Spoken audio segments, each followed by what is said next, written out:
Boa noite. Tal como combinado, vou continuar os assuntos relacionados com arquitetura, começando pela arquitetura do conjunto de instruções ou também pelo seu acrônimo em inglês, ISA, né? O que seria nossa arquitetura ISA, né? O que que seria o ISA, né? Na verdade, é um conjunto de instruções, certo? E esse conjunto de instruções, se a gente lembrar do que falei na aula passada, tem a ver com eh, uma muito estreita ligação, sabe, entre os circuitos combinacionais que configuram o database, né, a unidade de controle e efetivamente uns mnemônicos que a gente vai ver agora, e esses mnemônicos são digamos assim, traduzidos em estruturas binárias, certo?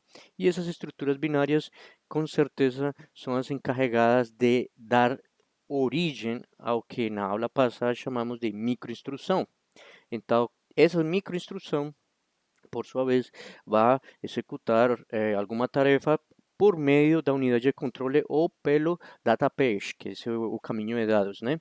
Lembremos que tudo isso é 100% combinacional, circuitos combinacionais sequenciais, né, que trabalham de maneira sincronizada para executar alguma tarefa específica, né?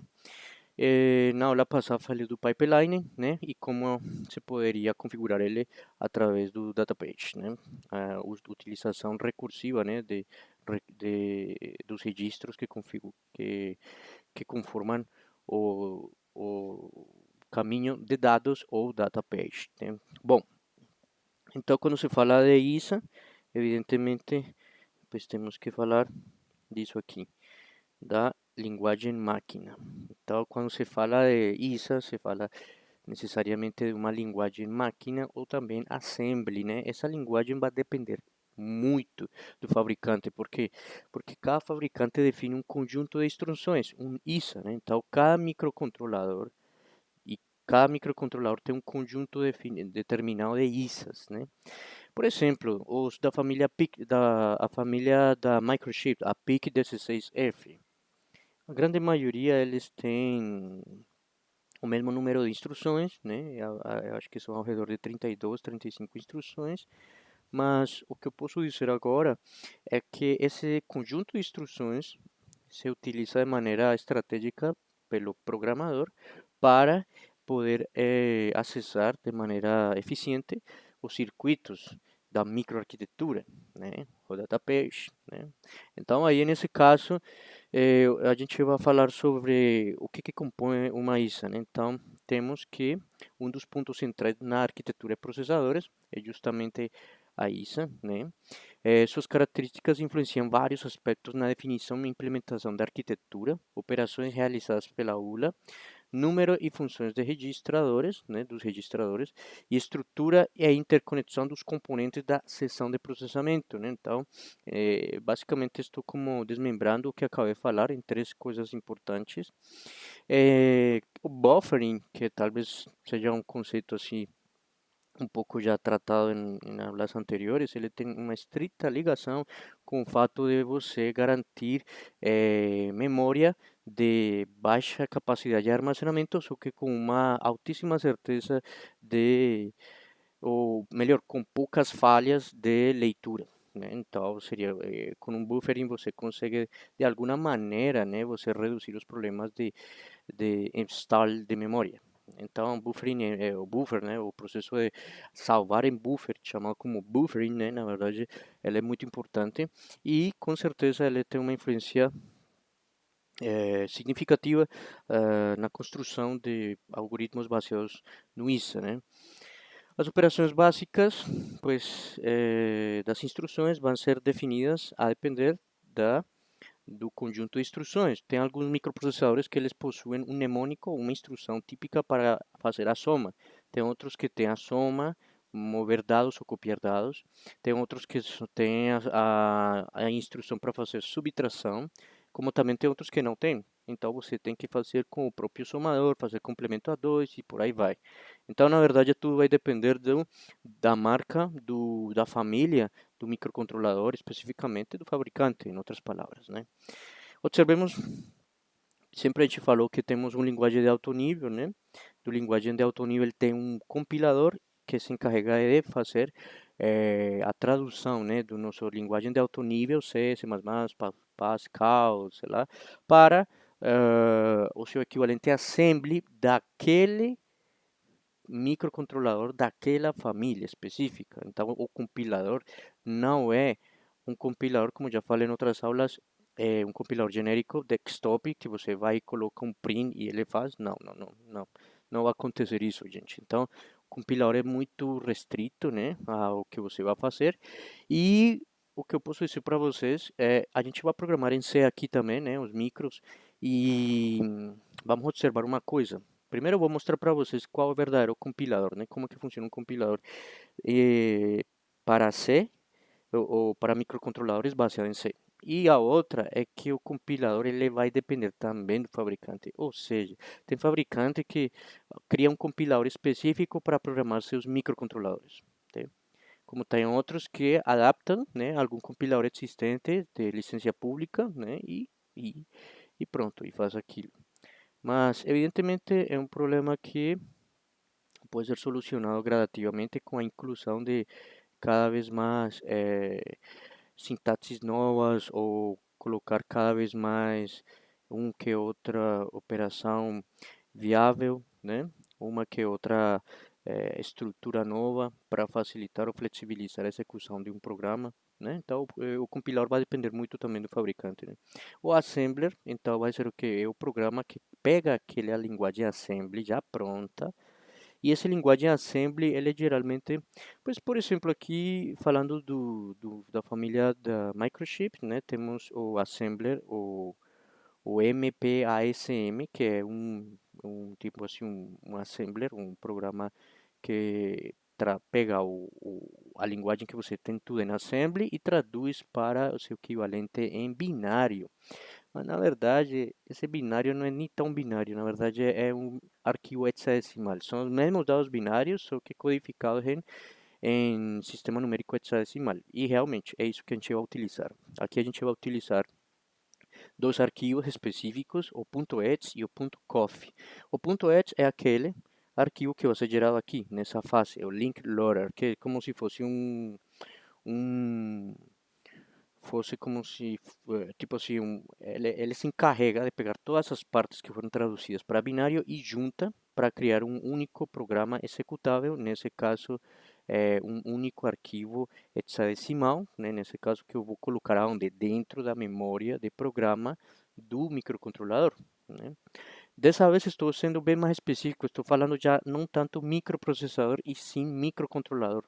Por quê? Porque aqui já fica mais interessante falar dele, porque vou aproveitar alguns exemplos de micros existentes para a utilização do eh, para a utilização do, do compilador em conjunto com o assembler, né? Feito isso, então a gente vai ter várias estruturas pré-prontas, né? Inicialmente. Vamos utilizar talvez alguns exemplos já existentes por aí na literatura para fazer algum tipo de aplicação e verificar que realmente existe uma relação muito forte entre o compilador, o assembler e aquele arquivo que é gerado automaticamente. Né? Bom, hum, vamos ver então uma outra descrição interessante do ISA. Então vejamos aqui, por exemplo, temos um Motorola 680X0. Ele é um microcontrolador, né, na verdade, que ele tem uma estrutura definida por, tipo assim, por esses encapsulados que vocês estão vendo aqui, né? Tem um encapsulado DIP e tem um famoso encapsulado SOIC, né? A ideia por trás disso aqui é que o que vocês estão vendo aqui do lado esquerdo são instruções, né? Então tem uma instrução move, tem uma instrução add.l e tem outra move.l. Né? Então na verdade são como estruturas de instruções básicas utilizadas para programar. Nesse caso, esse programinha que está dizendo pegue o literal que você tem em D0 e mande para I. Pegue o que você tem em, perdão, pegue o que você tem em I e mande para D0, o literal I e mande para D0, e na seguinte instrução ele pega o que tem D0 e soma com J, né? E esse resultado ele fica armazenado automaticamente num registro já próprio do, do microcontrolador. Esse registro aqui, particularmente, ele eu chamo de acumulador e ele tem duas parcelas, né? Então, nesse caso, aqui vai ser EAX, né? Ele está falando do EAX, aqui podemos dizer que é um registro, e nesse registro ele está armazenando um outro valor, move L, move N para EAX, né? Aqui temos um outro caso, já é uma sintaxe diferente. Observem que o mesmo exemplo, só que em Pentium 4, Intel, né? Estamos falando já de Intel. Então, observem que a sintaxe é diferente. Move, só que se a letra E, pega o que você tem em I, manda para EAX. Depois pega o que tem em EAX, soma com o que tem em J. E na terceira instrução, ele pega o que tem em EAX e movimenta para N. Então aqui este é um microcontrolador um pouco mais, digamos assim, mais a instrução parece ser um pouco mais simples, né, por ser assim, né? Tem move, tem uma palavra reservada que é move, tem outra que é add, que são palavras tipo assim, intuitivamente dá para entender o que elas querem dizer, né? Movimentar ou somar. E isso também acontece ao longo de vários microcontroladores, a gente vai ver, né? Então, temos esses outros aqui. Bom, isso aqui são algumas características, né? O programa em linguagem de montagem, ou linguagem assembly, é convertido para um programa de código objeto pelo montador, né? Que é o que eu falei anteriormente, e posteriormente ele faz o que? Ele pega isso e junta através do linker, né? Que é o montador, e se transforma posteriormente em um código binário. Esse código binário, posteriormente, ele é carregado na memória de instruções, né? E é interpretado pelo microprocessador por meio da unidade de controle e o data page, que é o caminho de dados. Então, basicamente, aí é onde começa a fazer sentido tudo que aprendimos sobre arquitetura e microarquitetura, porque já quando isso está carregado lá na memória de instruções, nosso programa pode se dizer que ele já está pronto para ser executado. Os programas complexos são normalmente estruturados em módulos, isso também é importante, né? Quando você faz um programa, por exemplo, em Assembly, você utiliza módulos ou chamadas a subrotinas, né? Mas se você programa, por exemplo, diretamente em C, aí você vai usufruir um pouco dessa habilidade de que a linguagem C é modular, né? E me perguntariam, poxa, será que eu posso programar em linguagem C++? Olha, você pode sim, desde que você respeite bem a arquitetura e saiba também que a linguagem C++ ela é uma linguagem orientada a objeto, enquanto que a linguagem C não é orientada a objeto, então são coisas bem diferentes. Então a linguagem C ela é modular, você pode criar funções e por aí vai. Enquanto que já a linguagem C++, ela já tem aquele conceito orientado a objetos, não? Você cria objetos, tipos, classes, né, etc, né? E é isso aí que você pode utilizar desde que você não fuja muito do resultado final, que tem que ser um código que se va a transformar en assembly y posteriormente pues va a dar un resultado, ¿no? Va a ejecutar alguna aplicação.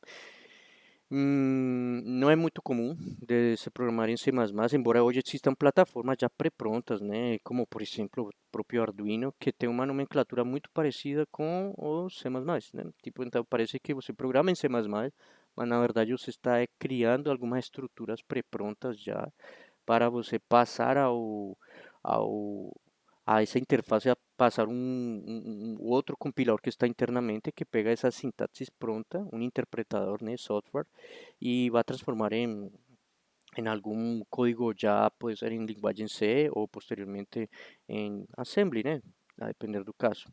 Cada módulo é compilado separadamente e submetido ao montador, gerando diversos módulos em código objeto, né? Os módulos são reunidos, resultando finalmente no programa executável que é carregado na memória, beleza? E aqui temos um exemplo de novo, que já tinha comentado outras vezes.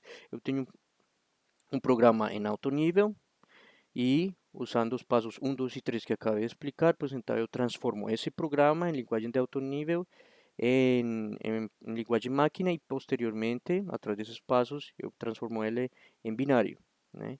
E aqui está, então estou dizendo que a palavra add ela se transformou em tudo isso que vocês estão vendo aqui, né? Ou seja, a palavra ADD se transformou nisso aqui. O registro apontado na posição 2 se transformou nisso aqui, então aqui temos o 2. Observem que esse é o número 2. O 4 está aqui, certo? O 2 aqui de novo.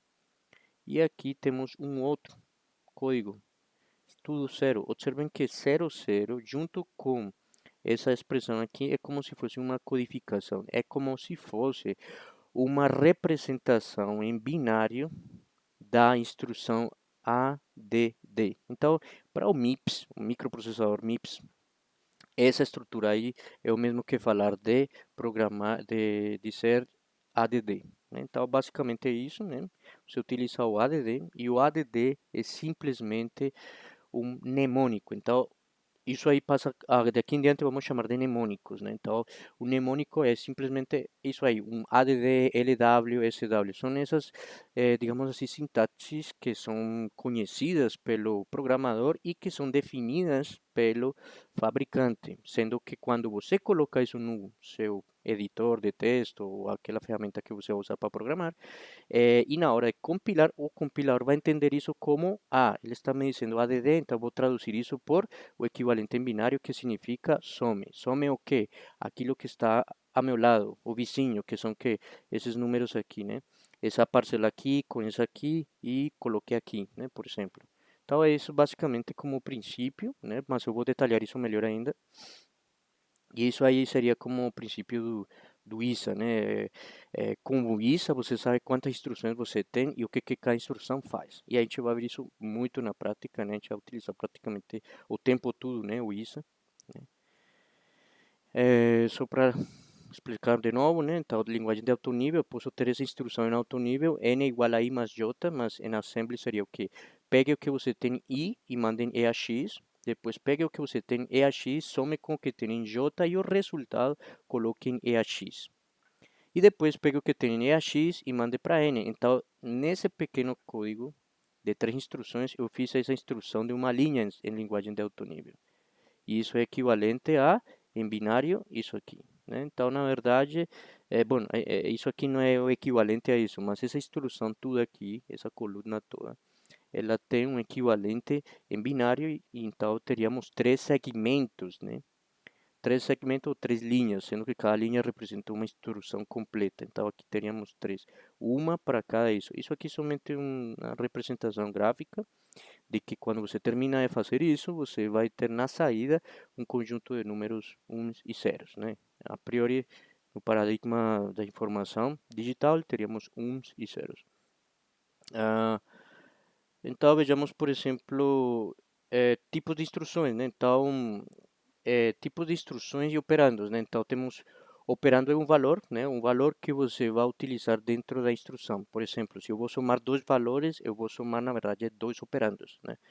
E o argumento no qual a instrução executa essa operação, certo? Que na verdade pode ser um registro, pode ser um literal ou pode também ser uma posição de memória que você endereça ou acessa com algum tipo de referência. Bom, isso aí a gente vai ver daqui a pouco, mas em qualquer de todos esses casos, a soma ou a multiplicação, o que seja que for, o que a instrução faça, ela vai trabalhar com operandos, né? Então, um exemplo disso aqui, o que temos aqui, o ADD 25XY. E se isso aqui fosse um Motorola ou se fosse um Intel, essa expressão aqui diz o quê? Que some XY com 25H, o que eu tenha em 25H, e o resultado mande para onde? Para 25H. Pois a priori poderia significar isso aí, né? Número e localização dos operandos em instruções aritméticas e lógicas. Outra característica é que o modo de endereçamento possui, né, modo de endereçamento para acesso aos dados na memória. Então, esses modos de endereçamento a gente vai falar daqui a pouco. Bom, obviamente existem instruções de vários tipos, lógicas, de movimento de dados e tem também de transferência e controle. Assim como também tem as instruções especializadas em fazer coisas como operações com ponto flutuante, né? Instruções decimais, ou seja que você trabalha diretamente com números decimais, instruções de manipulação de bits, tipo deslocamento para a direita, esquerda ou inversão, vai depender também do ISA, né, que se existe ou não uma instrução que faça isso, e instruções de manipulação de strings, né.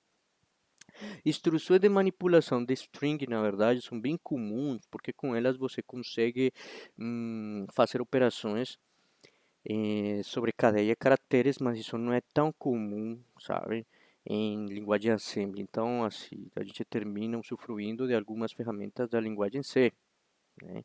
E por aí, no passado, alguma vez eu botei alguns estudantes para fazer um programa que emulasse um compilador, né? Ou através de um conjunto de instruções, um set de instruções criadas por eles mesmos. Eu resgato que desse exercício ficou bem claro, né, que foi necessário trabalhar com ponteiros, né? Então, um ponteiro aponta para um endereço de uma variável, certo? Pois então, nesse caso, quando a gente trabalha com manipulação de strings, às vezes a gente se termina preocupando com ponteiros, certo? Mas não sempre, se você vai trabalhar com microcontroladores mais simples, como os que a gente vai trabalhar aqui na disciplina, né? Evidentemente, isso aí vai depender também muito da aplicação. Bom, vamos lá. Formatos, código de instrução. E isso aqui é importante, porque na verdade é aqui onde a gente vai começar a entender como é que se projeta o formato de uma instrução e de que ele está composto, né? De que essa instrução está composta, né? Quais são os bits que compõem o opcode, quais são os bits que compõem a, o operando 1, o operando 2, etc. Bom, registradores. Então, existem de uso geral, de uso específico, certo?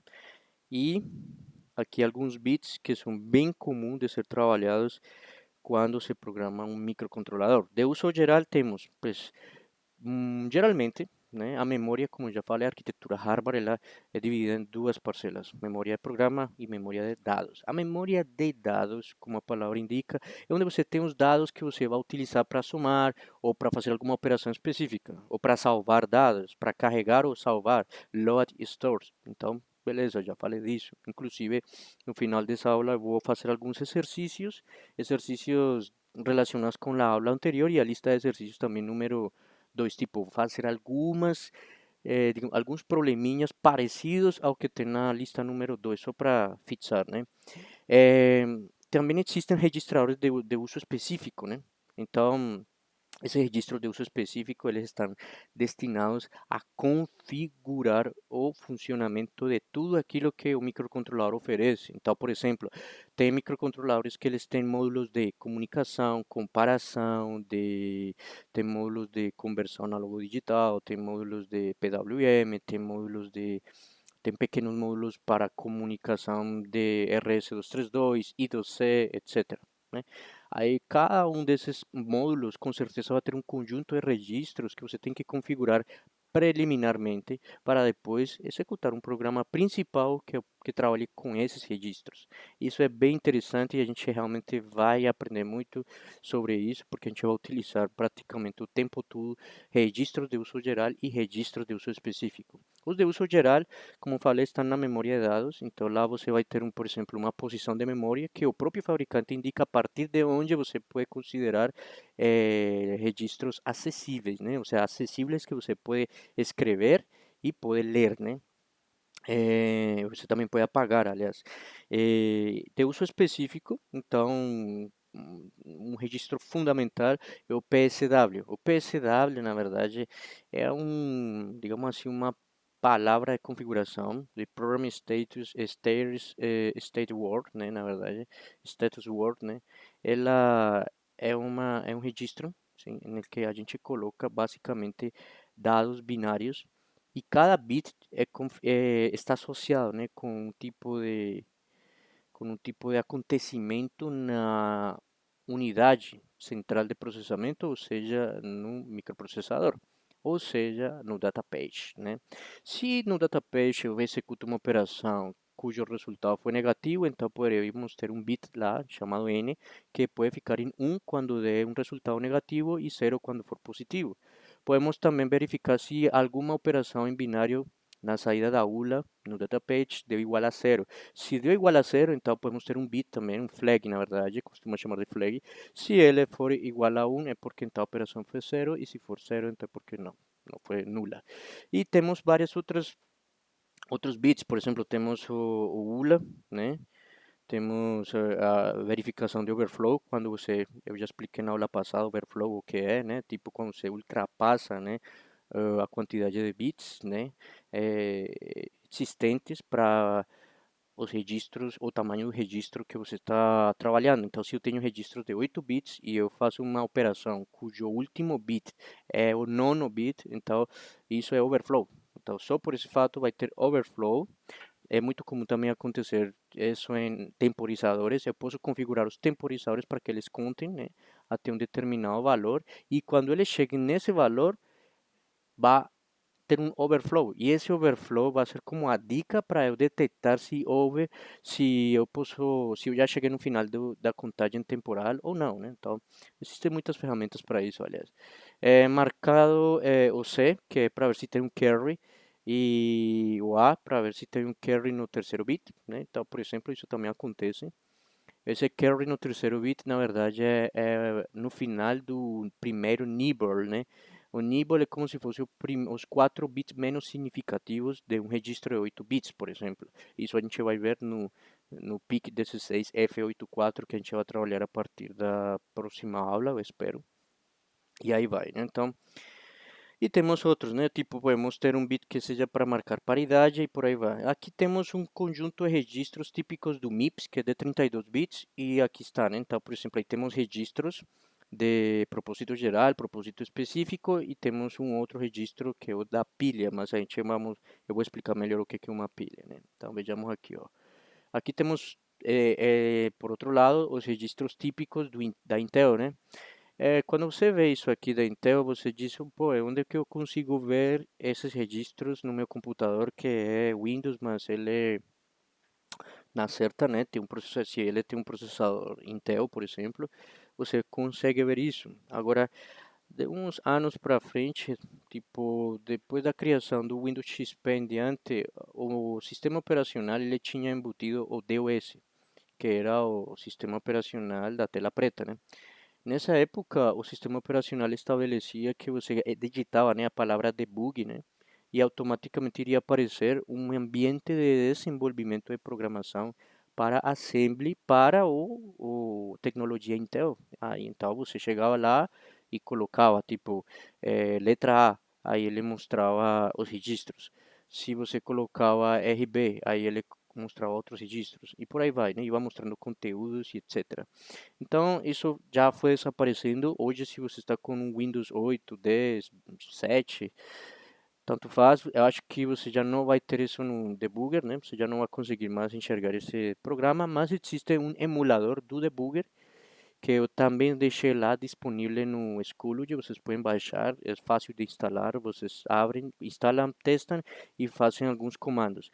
Comandos do debugger vocês vão encontrar muitos aí na internet, é só colocar na certa Wikipedia tem aí alguns tutoriais sobre como utilizar o debugger, mas é relativamente, é bem intuitivo, desde que você entenda que os registros da Intel são dessa maneira aqui, ó. Então tem o EAX, EBX, ESX, EDX. São como os registros base, né? Esses quatro aí. Daí para lá você tem outros registros, certo? E todos eles têm uma função específica, né? O EAX, por exemplo, é o famoso acumulador, como falei anteriormente. O EBX é um registro base que pode ser usado como ponteiro. Então, na verdade, você se pergunta, bom, quando eu faço um programa, uma aplicação em linguagem C, desktop, né? Desktop, eu estou programando aqui o microprocessador? Com certeza. Agora, são poucos registros para tanta coisa que eu faço, tipo, eu declaro tantas variáveis, vetores, onde é que eu coloquei tudo isso? Então, na verdade, você está colocando muito desses valores na memória, e lembre muito bem, memória se comunica através com o microprocessador através da cache, né? E a cache, por sua vez, obviamente muito bem mapeada, vai fazer o quê? Vai garantir que você reduza, ou melhor, garanta os princípios de localidade espacial. Nesse sentido, a primeira coisa é que o seu microprocessador vai ter esses registros aqui disponíveis para trabalhar junto com a cache. E a depender da função específica que seu programa quer, por exemplo, eu quando eu chego na linguagem C e coloco imprima na tela alguma coisa, printf entre aspas, olá mundo, certo? Ah, isso aí é bem simples de fazer em linguagem C, correto? Mas o que significa fazer isso em um microprocessador? Bom, isso é uma tarefa relativamente complexa, porque tudo isso se traduz em assembly, mas aí é onde ele vai colocar os registros apropriados de acordo com a arquitetura. Então, por exemplo, aqui tem um registro chamado registro base, usado como ponteiro para acesso à memória e interrupções. Quando você executa uma operação como essa, Olá Mundo, você imprime na tela. Essa impressão na tela, na verdade, ela pode ser interpretada como uma ação em um periférico de saída. Mas se eu digitasse a tecla Enter, automaticamente a tela sai, né? Vamos supor, né? Então eu pressiono a tecla Enter, aquele Olá Mundo vai sair da tela, tipo desaparece, e a tecla entra a fazer o papel de quê? De interrupção. Então o EBX entra a fazer parte aí. Não estou dizendo exatamente como, mas estou dizendo que ele entra a jogar um papel importante aí, porque para Intel, EBX é um registro específico para trabalhar com essa interrupção, né? Então, por exemplo, aí está. Ah, tem outras maneiras, por exemplo, como é que eu faço para eu otimizar a leitura dos dados em um HD, que é um disco? Bom, tem vários algoritmos e todos eles são feitos em linguagem assembly. Então, às vezes está muito lá embaixo, em uma camada que você não vai enxergar no Windows, né? E muito menos em uma linguagem de alto nível. Talvez às vezes você vai precisar de entender muito bem de assembly para você conhecer essas aplicações, né? Bom, isso quando se fala dos registros especiais, né? E temos também outro conjunto, certo? Podemos falar, por exemplo, aqui do AX, que é uma concepção do mesmo EAX, só que na verdade no AX você decompõe ele em AH e AL. Isso também pode ser feito inclusive no debugger, você pode ver essa parcela aí, essa metade, né? E por aí vai, né? Então temos algumas características digamos assim, do Intel 86, né? Da família x86, onde aqui estão algumas dos bits, né, utilizados como palavra de status, né, ou PSW, né, ou palavra de configuração também, está aqui, ó. Então temos um bit que é chamado carry flag, né, para indicar quando tem carry na ULA. Temos, o que mais aqui? Temos paridade, temos zero, temos resultado com sinal, né, e por aí vai, né. Então tem overflow aqui, e assim, né? Então, isso seria com Intel, né? Já para o UltraSpark é um outro registrador, é um outro microprocessador também. Existem algumas variantes, né? Então aqui eu não vou entrar muito em detalhes, sabe? Mas eu posso dizer para vocês que o ISA ele vai depender de cada fabricante. Então não existe uma regra de qual é o mnemônico que faz a soma. Não, o mnemônico que faz a soma vai depender do microprocessador que você está usando, certo? Ah, mas eu quero programar em Assembly. Ah, então não se preocupe tanto. Perdão, eu quero programar em linguagem de alto nível, então não se preocupe tanto com a estrutura do ISA, e sim com a estrutura da sua aplicação. Então, a vantagem de trabalhar com linguagem de alto nível é que você pode pensar com mais rapidez em um bucle infinito, em um loop infinito, em uma pergunta de decisão, né? E deixar o ISA um pouco mais para lá. Agora, se você quer pensar em economia de memória, então, infelizmente, aí você vai ter que ir para o ISA. Por quê? Porque você vai programar diretamente na memória do micro. Eu vou mostrar alguns exemplos depois, posteriormente, claro, de como é esse equivalente entre C e Assembly, e verificar realmente que quando você trabalha em C, você consome mais memória, termina fazendo muitas coisas, né? E às vezes gastando tempo. Mais tempo na execução da aplicação do que tempo de você programar, porque tempo para programar talvez você vai ter. Olha aqui, tipos de dados. Temos o principal entre os tipos de dados numéricos são os inteiros, né? Então, e os inteiros podem ser representados a depender do número de bits que você tem. Então, pode ter 8, 16, 32, 64 bits, né? Então, tudo vai depender disso, né? Pois então, operações com ponto flutuante, é bem interessante falar isso, é o padrão I3E754. Esse padrão, na verdade, ele utiliza um exponencial, uma notação científica, aliás, e alguns números são representados em parcelas desse padrão. Então, você pega uma trama de 32 bits, divide uma para a característica, outra para a mantissa, outra para exponente e outra para o sinal. Então, é isso aí. Mas isso aqui talvez eu vou mostrar já melhor na prática. Bom, tudo isso falando de tipos de dados, né? Geralmente, até o momento, eu tenho falado de palavra ou words, né? Uma word, olha bem, uma word é como se a gente tivesse uma convenção, né? Então a gente tem a convenção de que a word é 32 bits. E 32 bits são 4 bytes, né? Mas eu posso ter uma Word de 8 bits, por exemplo. Por que não? Eu quero criar uma Word de 8 bits e eu quero que meu microprocessador trabalhe sobre Words de 8 bits. Então, beleza, pode ser sim.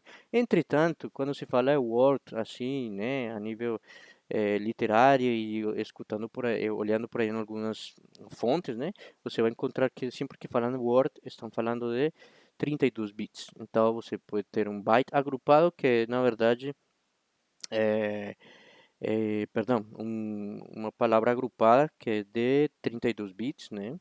Você pode ter um double word, um quad word, né? E por aí vai, né? Um double word seria duas vezes 32 bits, né? 64. Ou um double quadri word, que seria 128 e por aí vai, né, gente? Então é bem simples, é como uma nomenclatura praticamente entendível. Tem o parágrafo, né, que na verdade é um double quadri word de 128, né? E por aí vai. Tipos de dado, então temos geral, né? Tipos de dado é o mesmo que você conhece quando programa em linguagem de alto nível. Tipo de dado inteiro, tipo de dado inteiro só de que de 8 bits, 16 bits, né? Tipo de dado quando você utiliza sinal, tipo números com sinal ou sem sinal. Quem já programou em C sabe que tem uma variável, um tipo de dado, perdão, char, né? Caractere, ou char, né? Não tem um string, tem um char, né? Inclusive em C, muito diferente de outras linguagens, você para criar uma string que tem que trabalhar com ponteiros, tem que criar um vetor de caracteres, né?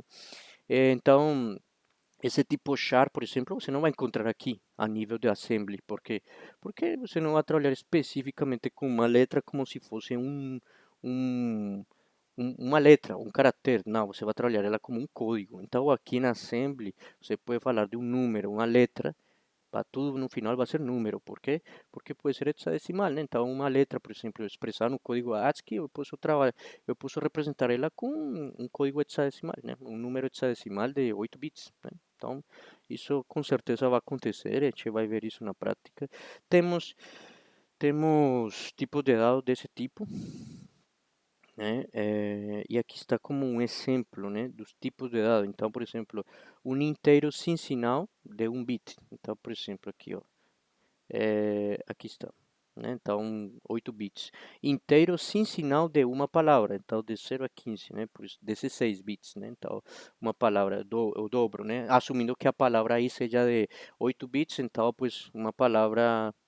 Perdão, assumindo que a palavra aqui seja de 16 bits, perdão, né? Sendo que a metade é 8. Então seria assim, de 0 a 15. E por aí a gente vai vendo, né, algumas, isso aqui na verdade são exemplos, né, exemplos de tipos de dados no Intel 86, né?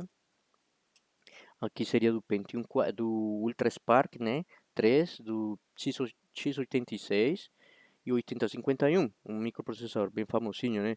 Que ele, na verdade, utilizava 8 bits para representar inteiros com sinal. Se você utiliza 8 bits para representar um inteiro com sinal, isso significa que você, na verdade, só tem disponíveis 7 bits, né? E com 7 bits você representa um máximo de 32, 64, 128, né? Então vai de 128 até menos 127, certo?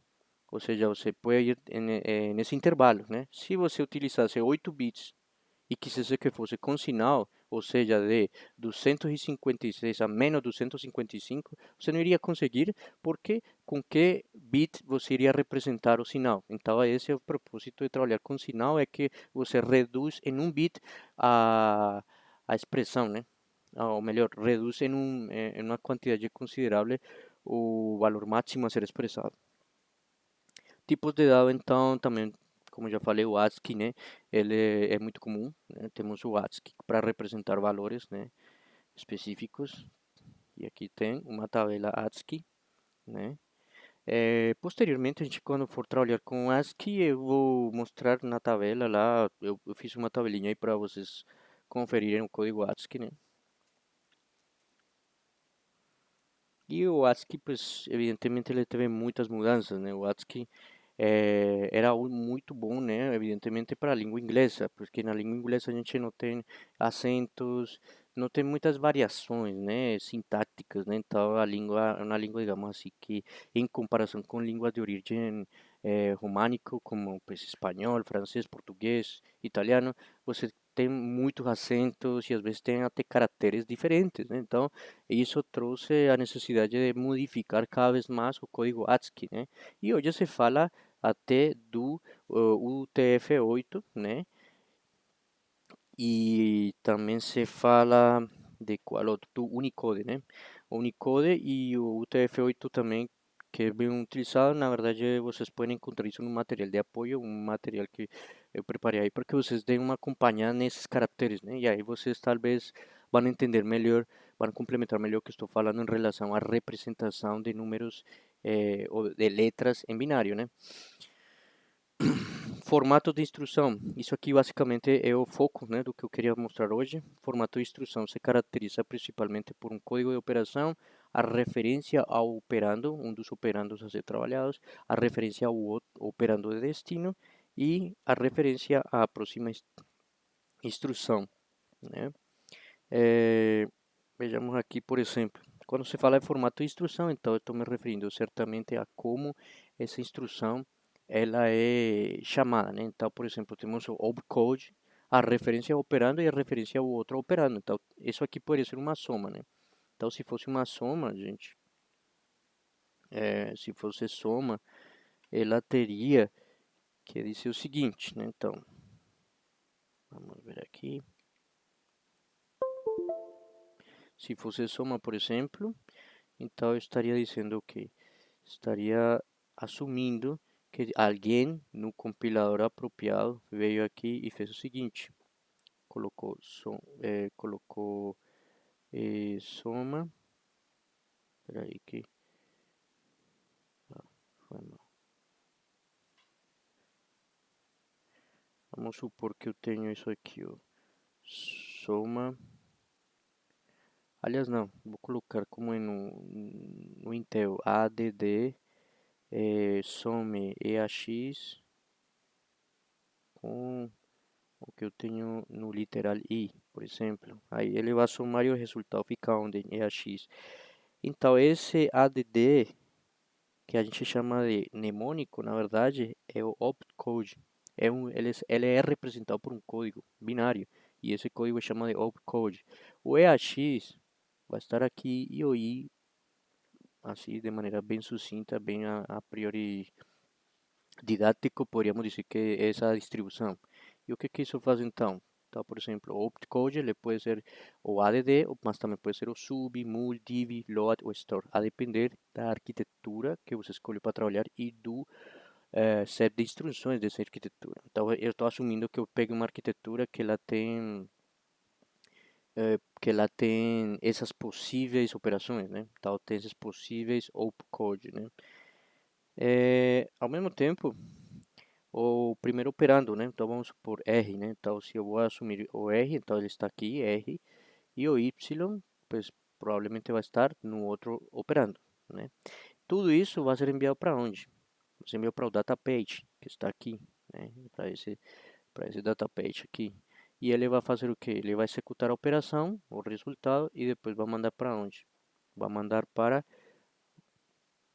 certo? Aqui, ó. Então, é o que eu queria dizer. O registro instrução, tudo, que é esse que está aqui, ele vai receber, esse registro instrução aqui, ele vai receber toda essa instrução, toda essa instrução com esse formato e vai ser armazenado aqui. E é justamente aí que começa a ser utilizado, perdão, o começa a ser utilizado o data page, né, para execução dessa instrução, né. É basicamente isso, eu acho que já tinha falado isso na aula passada, né. Aqui temos um exemplo de formato de instrução para algumas arquiteturas, por exemplo, para o Pentium 4 CISC, arquitetura CISC você tem isso aqui, né, tem esse formato aqui. Para Ultraspar você tem essas arquiteturas, esses formatos aqui, né. Que mais? Aqui temos o formato para o MIPS, então observem que no MIPS é tipo assim, eu tenho essa estrutura aqui, deixa eu ver, eu tenho essa estrutura aqui, ó, ADD tanto, mas ele na verdade está separado em mnemônico, certo? O que eu tenho no registro S1, S2 e S3, né? Então, como é que ele funciona? Ele vai pegar, ele vai colocar esse 0, o número 18, né? Vai ter o número 19, 17, 0 e 32. O que significam todos esses números? É como se eu estivesse de alguma maneira codificando o que eu tenho em S3, certo? Em S2 e o que eu tenho em S1, certo? Então, provavelmente isso aqui vai ter um significado para o compilador, né? O que me vai transformar de assembly para código para linguagem de máquina 0 e 1, né? O hexadecimal. Então, tudo isso aqui vai ter um sentido, né? Então, é isso aqui como, digamos, a representação de todas as instruções, né? Então, por exemplo, o LW, o LW ele utiliza um registro ainda maior, um pedaço de registro ainda maior, certo? Para só falar de que do número que representa a posição do registro, né? É porque aqui é uma sintaxe bem diferente da sintaxe do Intel, né? E as sintaxes dos PICs da Microchip também são bem diferentes. Então eu não vou me centrar em explicar só sintaxes porque não vem ao caso. Acho que o melhor é a gente entender realmente como funcionam estes formatos e terminar aplicando a partir da próxima aula com os microcontroladores PIC. Bom, isso falando dos formatos, né? Aqui temos um outro exemplo para o 8051, certo? O 8051, né? Aqui vocês observam que incrementa acumulador, aqui tem umas instruções que envolvem acumulador, tipo instruções que envolvem determinados registros de formatos específicos, né? Problema motivacional. Vamos ver como o tempo de execução de uma instrução de um programa é afetado pelo comprimento das instruções. Ah, não, é uma pergunta. Como o tempo de execução de uma instrução de um programa é afetado pelo comprimento das instruções? Então, como é que eu posso saber isso? Então, assuma que para uma CPU, P0, o P0 é o comprimento médio das instruções. Não, peraí, acho que eu escrevi algo errado aqui, né?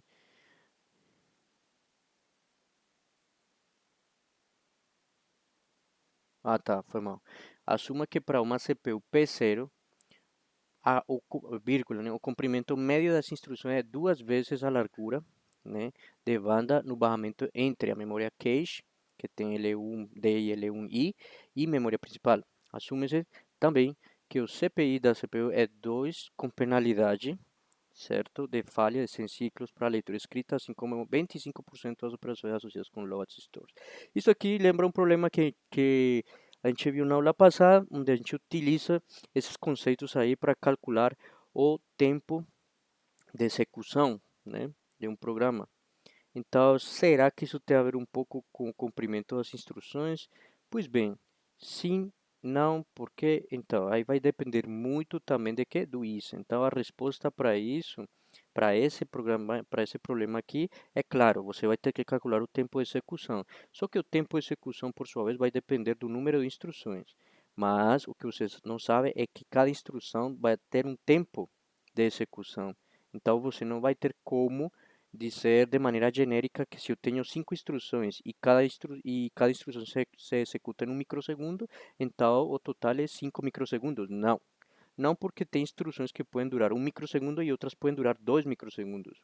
Então aí você vai ter que, não pode generalizar. Então a resposta é que sim, tem a ver sim com o cumprimento das instruções, porque evidentemente se a instrução tem apenas 2 operandos, provavelmente ela pode demorar um ciclo máquina, ou também é uma instrução que envolve branch ou desvio, né? Esses desvios com certeza consumem mais tempo, então você já não pode concluir que demora um ciclo máquina, senão talvez 2 ciclos máquina. Então realmente isso aí vai depender e com certeza o tempo de execução do programa na CPU P0 vai certamente ser diferente, né? Bom, isso aí tá claro, né? Espero que esse problema aqui fique mais claro ainda quando a gente estiver fazendo programa na prática. Aqui, por exemplo, estamos vendo, né, um exemplo disso, né, comprimento da instrução, certo? Ah, e isso então está dizendo, entre menor o comprimento da instrução, maior será a largura de banda da cache, né? Em primeira instância é isso. E tipos de instrução. Então já falamos dos tipos de instrução de maneira assim superficial, né? Tipo, existem operações aritméticas, lógicas, né? Certo, beleza. Mas vamos falar um pouco mais disso aqui, ó. Imagine essa instrução aqui, esse código aqui. Ele é um método ou uma função em linguagem C ou C++, tanto faz, são compatíveis, onde eu digo que exatamente, eu passo dois argumentos x, y, que são inteiros, para uma função chamada soma, e lá eu faço o que? Somo x mais y e salvo em x, correto? Pronto. Isso aí é o que a gente pode falar a respeito dessa leve instrução. E depois ele vai fazer o que? Ele vai pegar essa instrução e vai enviar de volta para x, né? E ou melhor, manda, sim, ela salva em x e manda de volta para onde foi chamado o método soma. Ou seja, que cada vez que eu chamar o método soma, ele vai retornar o valor de x. Pronto. Isso inicialmente nos referimos a uma aplicação em C ou C++. Essa aplicação em C, C++, na verdade, ela, ela é estritamente associada a talvez a 3 linhas de códigos em assembly, dependendo da arquitetura que você use, né? Então, por exemplo, assumindo que x e y correspondam a os locais de memória 0x4 e 0x8, então essa operação poderia ser feita com 3 instruções, que são: pega 0x4 e manda para EAX, né? Imagina que esse EAX aqui é o Intel, né? Então, pego o que tenho 0x4, que é x, e mando para EAX. Pronto. Então, nesse momento, EAX tem um valor de x. Depois eu faço o quê? Eu tenho que executar essa instrução. E essa instrução se executa em 3 passos fundamentais, que são procurar instrução, decodificar instrução e executar instrução. Então, basicamente, aí vai ser feito isso, né? Depois, então, ele vai procurar a instrução, que é procurar aquele mnemônico, certo? Configura essa instrução através do seu equivalente em binário, que é o opcode, né? E como essa instrução move, ela tem dois operandos, que são EAX e 0x4, pois ela vai ter que configurar um opcode completo com essas duas coisas, tanto o mnemônico quanto os operandos. Observem que o opcode é como se ele fosse executado parcialmente no instruction fetch, na procura, e também faz uma parte também está aqui na fase de decodificação. Então, por quê? Porque na fase de decodificação você já tem que ter os operandos prontos, né? Depois vem o que? A parte de colocar o operando 1, né? E o operando 2, só que o operando 2 você já coloca, né? Eh, quando você coloca o operando 2, a ULA ela já praticamente soma, né? E quando ela soma, está executando, né? E ao fazer essa execução, você já pode dizer que a instrução está quase finalizada, né? E aí vai para a seguinte instrução, que é fazer o quê? Pega o que tem em 0x8, que é y, e movimenta dessa vez para onde? Para EAX, certo? Não, perdão. Soma com o que você tem EAX, mas EAX tem o que tem em 0x4, que em outras palavras é x. Então aí eu estou fazendo a soma x mais y e estou salvando aonde? Em EAX, certo? Ou seja, nesse momento eu somei o que eu tinha em 0x4 com 0x8, intermediado pelo que eu tinha em EAX, né? E a soma disso vai ficar armazenada onde? Em EAX. E depois eu pego o que está em EAX e eu mando para 0x4, visto que tem que ficar em x, né? e X é 0x4. Isso aí, na verdade, foi uma operação store, que seria como armazenar, e lembrei muito bem que se é store, ela consome mais tempo. Eu poderia ter utilizado move? Poderia, mas como aqui um exemplo, eu queria ressaltar o store como para dizer para vocês que existe essa instrução, mas essa instrução vai trazer um problema sério de penalidade por escrita, né? Penalidades por escritas ou isso mesmo, por escrita, né? E aí então já temos alguns tipos que são processamento de dados, armazenamento de dados, movimentação de dados e controle, né? Então aqui, por exemplo, alguns exemplos de classificação, quando é transferência de dados, né? Quando é aritmético, né? Quando é lógica, quando é de entrada e saída, quando é conversão, quando é transferência de controle. Tudo isso, na verdade, são instruções que você pode encontrar em muitos. Tipo, essa categorização aqui não é para só isso, não, essa é para todos, na verdade. É uma categorização assim bem genérica. Aqui você não está vendo nenhum mnemônico, mas está vendo uma categoria, certo? Todo tipo de instruções que podem se contextualizar em transferência. Então, por exemplo, tem a de load e store, que é evidentemente transferência, porque se manda um dado de um lugar para outro. Pode ter um move, que com certeza é a maneira mais clara de falar de transferência.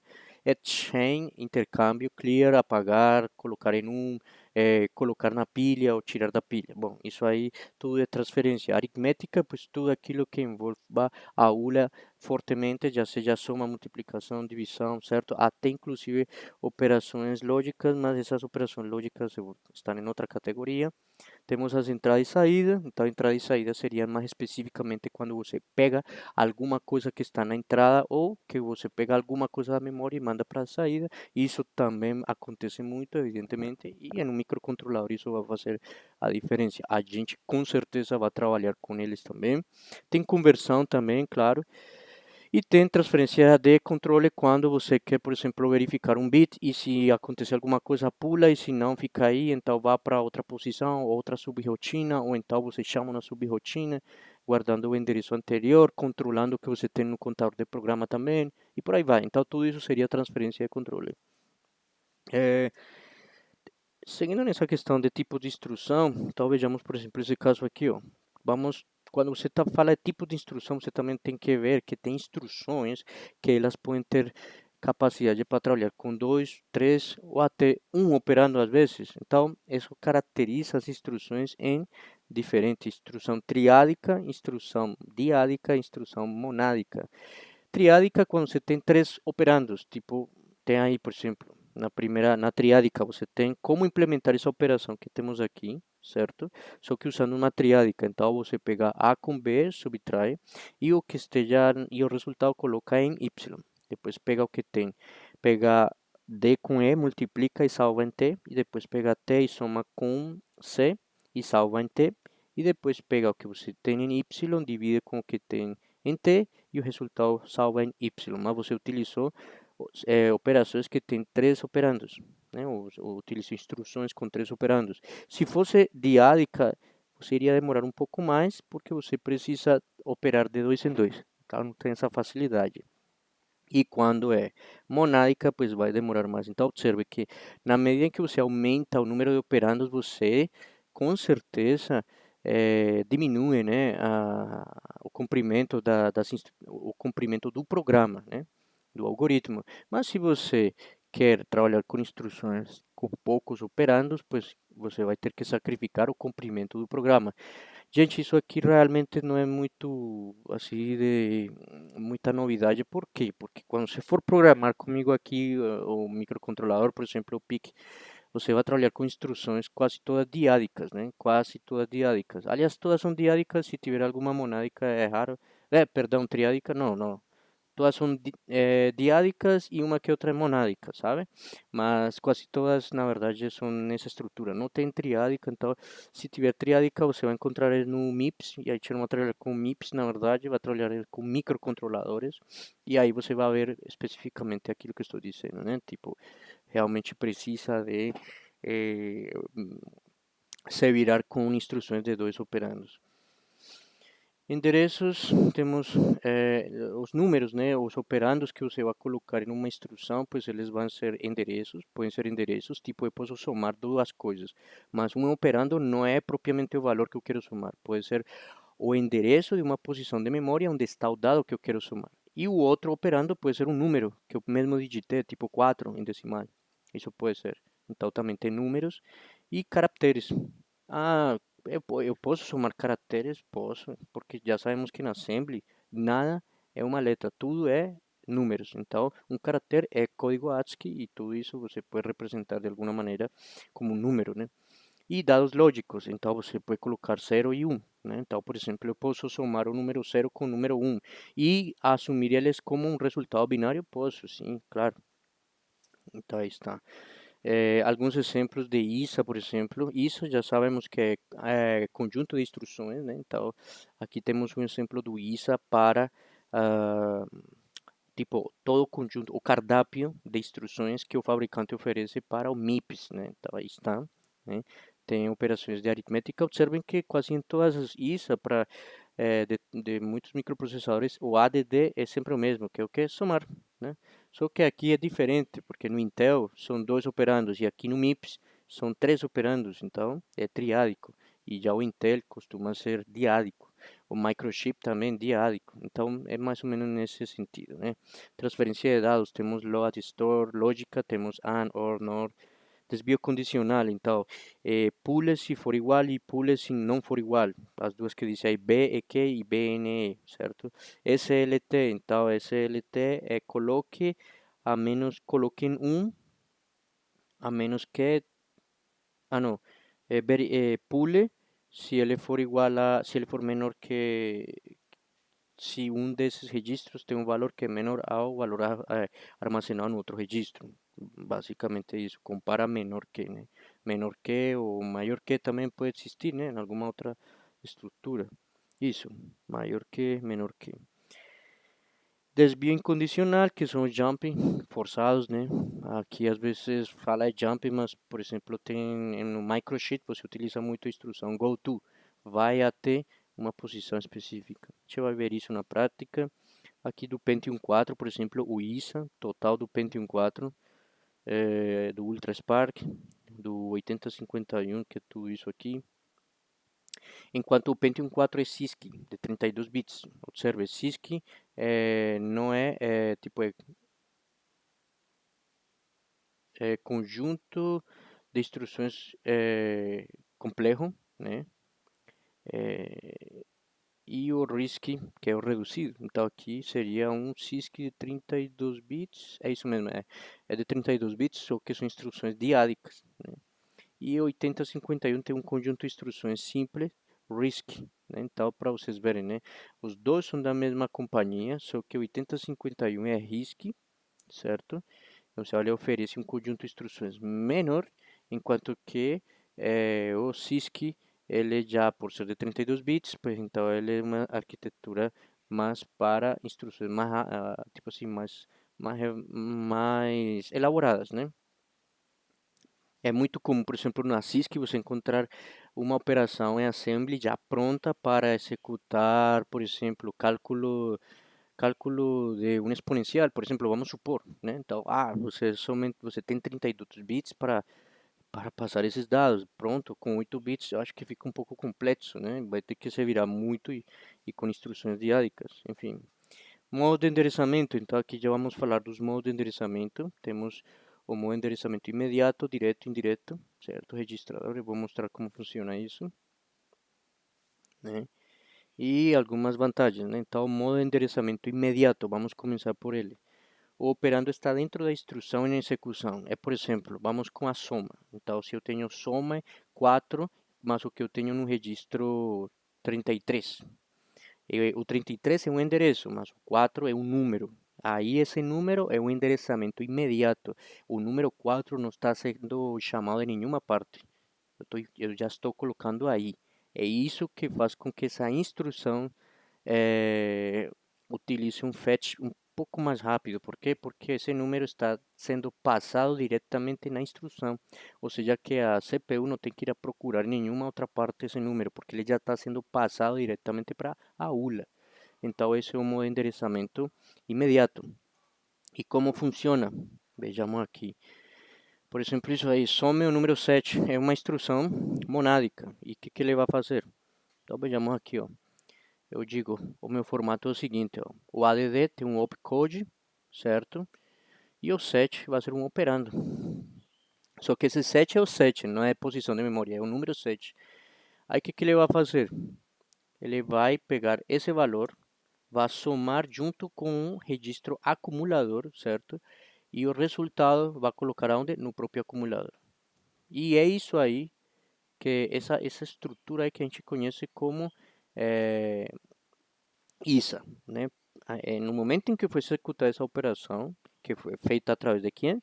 Do database, essa operação aí define o que chamamos de arquitetura do conjunto de instruções. Então já observem que não é propriamente um conjunto de fios e circuitos combinacionais, é a execução da instrução nesse conjunto de circuito. Então já estamos em uma abstração, como já passando de combinacional para software. Então por isso que se fala de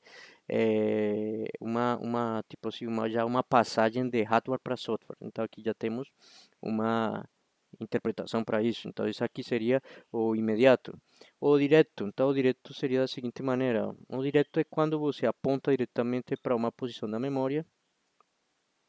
Então vejamos aqui, por exemplo, temos o ADD 0xn. 0xn é o que? A posição da memória. Então esse 0xn vai para a memória, procura o número 7 vai e soma com quem? Com o acumulador e o resultado salva no acumulador. Então, na verdade, aqui eu não estou passando o número eu tenho que salvar na posição 0xn e esse formato endereçou o número 7 através dessa instrução. Então, isso tudo aqui seria minha arquitetura de microinstrução. O indireto é quando eu faço uma chamada ao mesmo elemento na memória principal, mas utilizando uma outra parcela da memória da seguinte maneira. Eu tenho aqui, ó, ADD 0xp, com esses parênteses como querendo dizer que é indireto, ou seja, eu tenho aqui 0xp, mas 0xp não indica onde está o número, indica um outro valor que na verdade é o endereço onde realmente está o número 7. E aí, isso aí foi o princípio de quê? De ponteiro, né?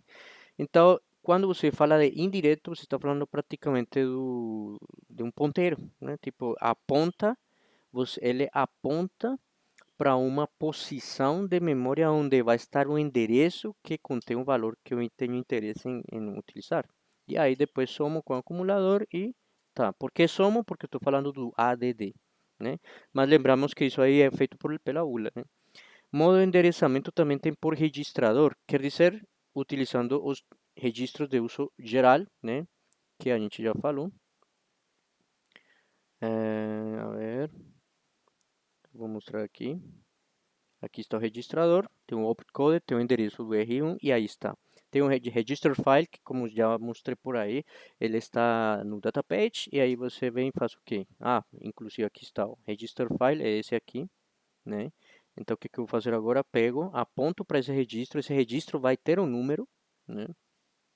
Somo com o acumulador e olhe bem, observem que o acumulador eu botei na mesma coluna onde tem o registro R1, ou seja, significa que todos os registros estão aí nesse local, no register file, porque na verdade são registros de propósito específico e o R1, ele embora seja de uso geral, ele compartilha o mesmo espaço, certo? Na memória de dados. E o resultado da soma vai para acumular tudo isso, mais uma vez, é o ISA ou arquitetura do conjunto de instruções. Registrador indireto seria o que? Isso aqui, ó. Aponto para uma posição em um registro, só que esse registro não vai ter o valor, ele vai ter o valor de uma posição da memória principal. 0xn, então vai para 0xn, lá ele pega esse valor, soma e bota no acumulador. Então aí é um acesso indireto, mas por registrador. enquanto que antes era indireto, mas por memória. E isso, mais uma vez, a arquitetura do conjunto de instruções. E temos o registrador indireto por cascata. Então, olha aqui como é interessante isso aqui.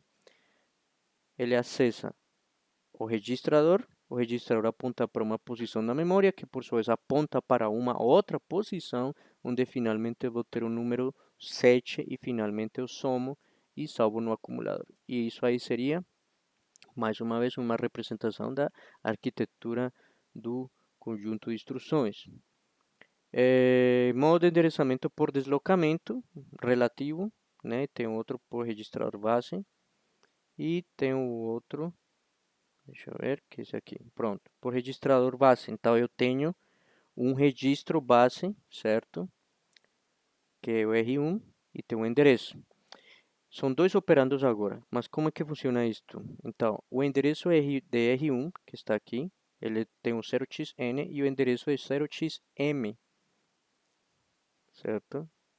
Então, aí está, o 0xm, eu somo com 0xn e me vai dar uma posição, certo? E aqui está. E esse valor somo com acumulador e salvo. Na verdade, é como se eu estivesse acrescentando um deslocamento a 0xn para ele chegar lá, na posição onde está o número 7, né? E esse aqui seria o registrador base, né? Pronto. Agora, deslocamento relativo com relação ao contador de programa. Então, seria isso aqui, ó. Estou aqui, o PC está aqui, certo? E o PC está em 0xn. É como se eu estivesse executando um programa e justo na posição onde está a instrução add pc 0xm, meu contador de programa está em 0xn. Então, meu programa já vai na posição 0xn. 0xn é uma maneira de falar de números hexadecimais, certo? A gente vai utilizar isso na hora de programar, mas 0xn é uma representação hexadecimal, só que, obviamente, essa letra n não é hexadecimal, mas estou querendo dizer que é um número em hexadecimal. E o que eu estou fazendo aí? Eu pego esse contador de programa, certo? E lhe acrescento o que eu tenho em 0xm. E com isso eu vou e chego em 0xn, a posição lá na memória principal, que por sua vez vai utilizar o número 7 para somar com o acumulador e salvar no acumulador. E aqui está. Bom, isso seria por deslocamento e o indexado, né, que seria basicamente esse aqui. Mesma coisa, opcode, tenho um endereço. E o que eu faço aí? Ó? Pego esse endereço, somo com um registro, mas esse registro não está explícito lá na instrução, ele já está presente aí, como se fosse um indexador, por isso chama de indexador, né? E esse indexador se soma com 0xm e vai dar a posição onde realmente na memória principal está o número 7 e soma com o acumulador e salva. Pronto. Pilha. A pilha é um conceito também muito importante que a gente vai usar com certeza. E a pilha é basicamente isso aqui, ó. A pilha é o que? É um conjunto de memória, uma parte da memória. Todo datasheet, inclusive, vem com uma descrição dos endereços da posição de memória, da memória principal, onde você tem a pilha, né? E você não pode mexer com ela, né? Geralmente você não pode mexer com ela justamente para não afetar o andamento do programa. Como funciona isso? Imagina, eu estou executando um programa e aí eu pulei para a posição A6. Quando pulei para a posição A6, ele tem que deixar aqui na pilha o, o último, a última posição de memória onde eu pulei, onde eu estava antes de pular, a 1. Estando em A6, eu voltei. Quando eu voltei, eu pulei para 2. Na verdade, não voltei. Estando por lá em A6, eu executei um programa e ele pulou para A20. Ah, então quando ele pulou para 20, então vamos supor que ele estava em A2, né, por dizer assim. Podemos dizer assim, né? Ou podemos dizer que ele está em uma posição que eu vou salvar em A2 e esse A2 está aqui, né? Depois ele pulou para uma outra posição, estava na A3 e então teve que fazer isso aqui. Mas vejamos da seguinte maneira. Eu estou aqui nesse programa e aí eu chego e pulo, certo? Então, deixa eu ver um. Depois eu pulo de novo V2, V3, V4. Na verdade, aqui é como se fossem endereços que foram armazenados assim consecutivamente. E vai chegar um momento em que eu vou ter que voltar à posição original. Então a pilha me dá essa informação. O último que entrou é o primeiro a sair, né? First input, last output. Perdão, first input, first output.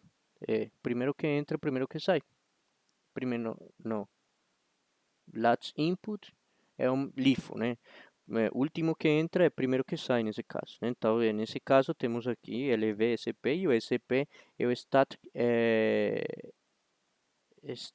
pointer, como se fosse um apontador da pilha do último endereço que foi armazenado aí.